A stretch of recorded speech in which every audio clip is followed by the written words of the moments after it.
Hey there, fellow thinkers. It's Psyche Tips, and welcome to the channel. Today, we're diving deep into the fascinating world of personality introverts versus extroverts.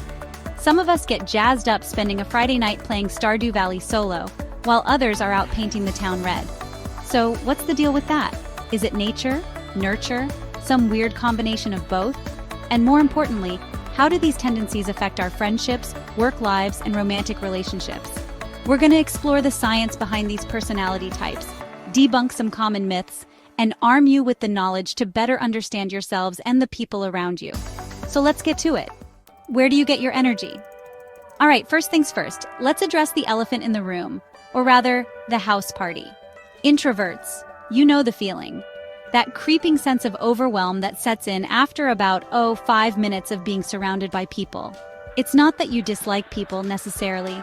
It's just that large, boisterous gatherings can feel a bit like an assault on your senses. Like trying to have a coherent thought in a room full of puppies.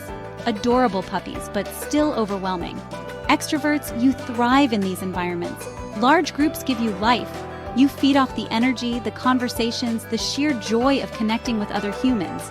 It's like your batteries get recharged by being around people, which is frankly kind of amazing. Introverts, we recharge differently. We need our alone time, and that's okay.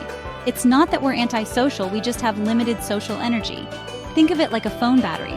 Extroverts have those fancy new phones with batteries that last for days, while introverts, well, we're rocking the older models. Still functional, still awesome, but we need to be plugged in more often. Extroverts are energized by external stimulation, by people, activities, noise. Introverts, we find our energy internally, in quiet moments of reflection, in our own thoughts and ideas.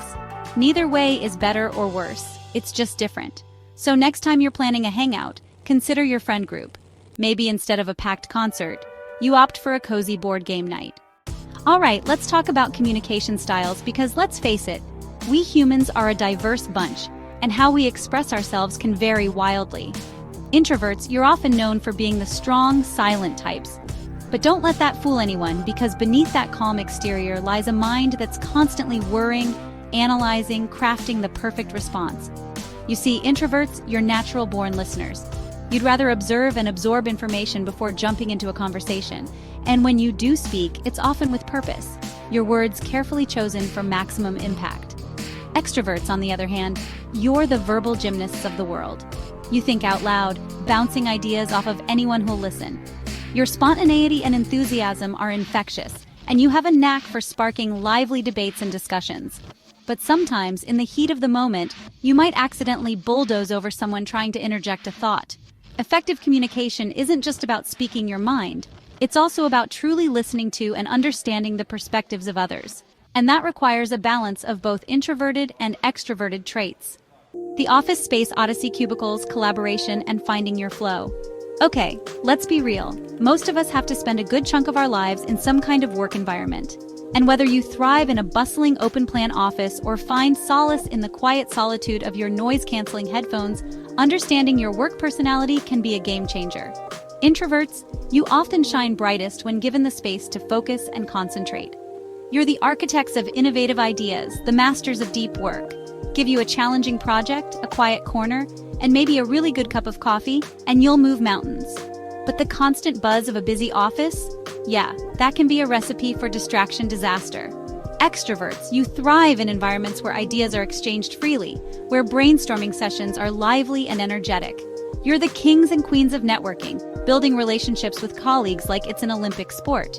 The key takeaway here is that there's no one-size-fits-all approach to work environments.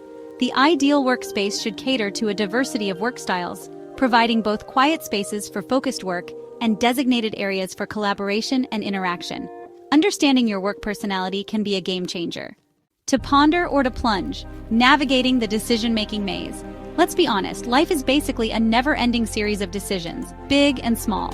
From what to have for breakfast to life-altering career moves, we're constantly faced with choices. And how we approach those choices, well, that's often influenced by our personality. Introverts, you don't take decision-making lightly. You're the researchers, the analyzers, the ones who carefully weigh all the pros and cons before making a move. You're not afraid to take your time, to sleep on it, to really mull things over until you feel confident in your choice. Extroverts. You see an opportunity, you seize it. You're not afraid to take risks, to trust your gut, to dive headfirst into the unknown. But sometimes, in your haste to make a move, you might overlook crucial details or neglect to consider all the angles. Introverts, you might benefit from embracing a little more spontaneity, from trusting your instincts a bit more. Extroverts, you might find that slowing down, taking a beat to gather information and consider the potential consequences, can lead to more informed and ultimately, more successful decisions. Stress SOS, finding your calm in the chaos. Okay, let's talk about stress because let's face it, life throws us curveballs. Deadlines loom, relationships get messy, existential dread sets in. It happens to the best of us. But how we cope with those inevitable moments of stress, well, that often comes down to our personality. Introverts, when the pressure's on, your instinct is often to retreat, to seek solace in solitude, to recharge your batteries in the quiet comfort of your own company. And you know what? That's okay. It's not about running away from your problems. It's about giving yourself the space and time you need to process your emotions and regain your equilibrium. Extroverts, when stress rears its ugly head, your instinct might be to reach out, to connect with your social support network, to talk it out, to find distraction and solace in the company of others. The key here is to recognize that there's no right or wrong way to cope with stress. What matters is finding healthy outlets that work for you, that allow you to process your emotions and regain your sense of balance. Whether it's solitude or socializing, find what helps you stay grounded. Outrow embracing our differences, a toast to introverts and extroverts everywhere. So there you have it, a whirlwind tour of the wonderful world of introversion and extroversion. We've explored social preferences, communication styles, work environments, decision-making, and even coping mechanisms. And if there's one thing you take away from this video, let it be this. Neither introversion nor extroversion is inherently better. They're just different. Each comes with its own unique set of strengths and challenges. Yes, whether you're an introverted or extroverted, you are both greatly blessed. Remember to like, comment, and subscribe for more insightful content. Understanding where you fall on the spectrum can help you navigate your preferences and build stronger relationships.